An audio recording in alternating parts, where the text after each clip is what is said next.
Dearest Mark. My dear Carol. I miss you tremendously, and I'm sure you miss me just as much.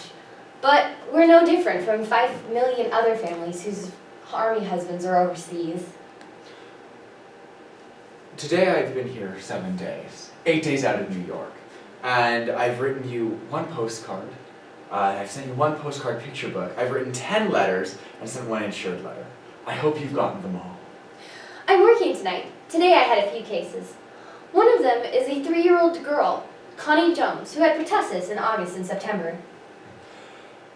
On the wards, there's nothing very interesting. Lots of osteo and rheumatoid arthritis. They all come here for the cure.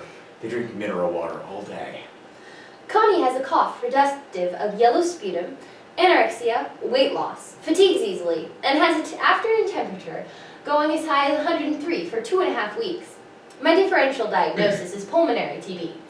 All the patients here receive ENT, dental, and eye consults. Special tests like the EKG and BMR are done in 24 hours after being ordered. To order a test, you fill out a sheet. Many guys gripe about the paperwork, but it's no different than what we had in the county, D. X-ray cards, consult sheets, all of it. After I mailed a letter to you last night, I studied for an hour, drank a glass of fruit juice, and went to bed. Today we had a 17-year-old soldier in with very serious penetrating chest wound, and he told us he'd been in the army for only 3 weeks. I miss you more than you miss me, because I'm still living in the same dull rut. The days are rushing on now, and each is beginning to look like the last one. Since I wrote you last, the day before yesterday, we had moved on and put up at 2 different places. I received 3 letters from you, dated March 23rd, 24th, and 25th, in which you were moving very quickly. I had begun to feel hurt and discouraged because I'd heard so little from you. I love you, darling, even though I get a bit disturbed sometimes that I don't hear from you. I reread your letters today, and I'm worried. You said, "I love you, darling, and always will, even though I get a little disturbed every once in a while." What's disturbing you? Aren't you getting my letters? Or are they illegible? If so, I will type them. Are you not getting enough letters? I hope you've gotten them all. Please let me know if they've gone astray. And please let me know what's disturbing you. I'll try to clean it up. Your letters are beautiful, and I treasure every one. Really, dear, it's wonderful. I am no longer the least bit disturbed. That was last week, and I had only received 3 letters after you'd been gone 7 days, and I was a bit worried. Let me know how long it takes from the time my letters are postmarked until you get them. It takes 3 to 4 days for your mail to get here. I haven't heard from you in 5 days. I hope I hear from you soon. I wish I could write more, but there's no more time. I hope you've gotten a stack from me now, for according to your last letter, you've received packages, but not U.S. letters. That's a discouraging and worrisome length of time, I know. This morning, I saw some real surgery. A German airman came in with a badly lacerated hand, including a compound fracture of the middle phalanx of the thumb, complicated by a torn tendon. We moved again today. Yes, the notice of our departure was sudden, but by this time I guess I should be accustomed to the rapid changes. I miss you, dear. About the only consolation I know is that the war won't last forever. Incidentally, how about getting a haircut this week? It's about time, you know. Don't forget, I have you in my heart, in my mind, and in my dreams constantly. I wish you were here to tell me I needed a haircut.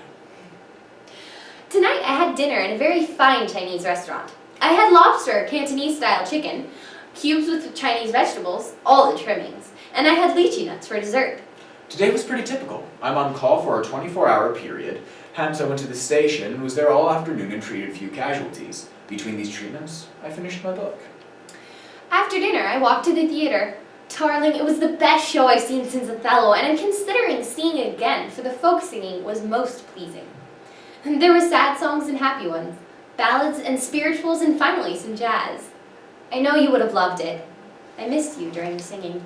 One of the casualties came in bad. He'd been hit by a German 88 and evidently a fragment had gone to his left posterior thorax and probably nicked one of the vessels there. I also set a few fracture cases and fixed a few perforated chest wounds. 6 months ago today, you called me and said goodbye. But those moments are as clear as though they were yesterday. Lots really has happened since then. And in addition, it's our anniversary. Dearest, there's a lot more I have to write, but it's very late now. I must be up early in the morning. I didn't forget our anniversary yesterday, and I love you very, very much. Letters take longer to get here than before. I have only received your letters from over 2 weeks ago. It's as if you were living 16 days behind me. The news about Mussolini is the most wonderful I've heard in months. I really think that it is the first major offensive victory for the Allies. Another significance of that victory for me is that it brings you closer to home. I've heard the news about the surrender, but I won't believe it until I hear an official confirmation. There have been too many false peaces already. Seriously, none of us doubt that the peace is signed, for the time is ripe. But there is not great rejoicing here by anyone. Peace will bring us back together. Last night I had a dream that you were back. Today, I've been thoroughly shocked, revolted, and appalled. For today, early this morning, we arrived at our final destination, one of the largest and oldest concentration camps, Dachau. Almost immediately, I set about making a medical survey and sanitary inspection, and believe me, anything I say about the horror of this place is an understatement. The stories of the atrocities here are multiplying, and pretty soon you lose your power of sympathy and view it more or less abstractly. There's a gas chamber next to the crematorium, and the way it works is this.